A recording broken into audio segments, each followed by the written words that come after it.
I live in Etobicoke. Nice home. It's hard to encourage kids, right? So you just leave it to them what they want to do and encourage it. That's what he said he wants to be. Well, I wanted him to be a white-collar worker, an accountant or something like that, you know? That usual traditional stuff that people from India go on. But after living here for a few years, and about the time Russell was just about ready to leave school, I discovered that you can't stand in their way.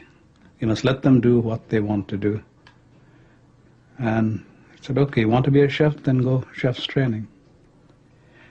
But unfortunately, or fortunately for him, in his last year in school, he did a complete about-face.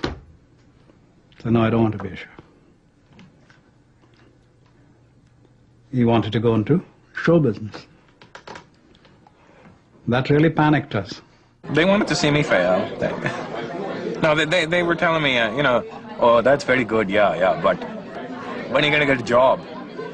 Yeah, you can do this comedy, whatever. Get a job.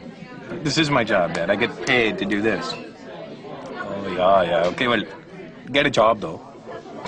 This is nice for now, but what are you going to do later? What, I'm going to stop being funny, Dad? Say about myself, my name is Russell Peters. I'm East Indian. Thank you. Good night. Thank you. Good. I swear to God, there's fucking 4 of us in here now. My sister Sav over here, and Lucky and his girl. You fuck with us, I swear to God we'll buy this place. And we'll raise the rent. I started to get a lot of flack from my community. They were like serious flack, like I'm talking death threats. Like to the point of death, like I would get calls and be like, if you say that again, we'll kill you. I know where you live, I know your home. I'm like, oh man. So I was like, it's time to turn stuff around. I think it's funny. Because that's how they sound, and they don't like to hear how they sound, you know, I mean. You have to laugh at yourself.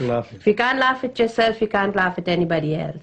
And as I've told some of his Indian critics, look at all the big comics, mostly Jewish. Look at the fun they make of their own community. They get their biggest laughs when they make these Jewish jokes, especially about their own parents. Look at Seinfeld and Jason Alexander.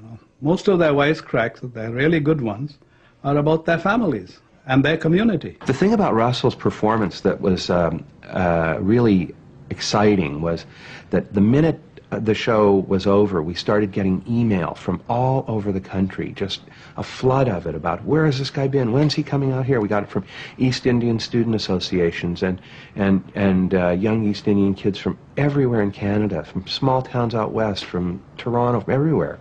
And I guess for me it felt like what it might have been like to them was when I remember seeing the Beatles as a kid on Ed Sullivan. It was like, wow, our music's on TV.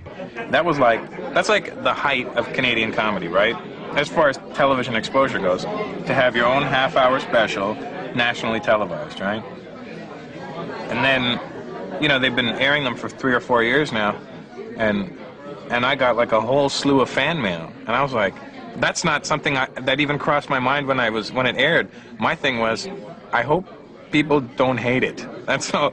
Or even, not even that, it was just more like, I hope they watched it, somebody watched it, and then I was like, the next day they were like getting fan mail, email, some little girl in Vancouver sent me her picture, and I was like, well, you know, I'm waiting for panties in the mail, that's all I'm waiting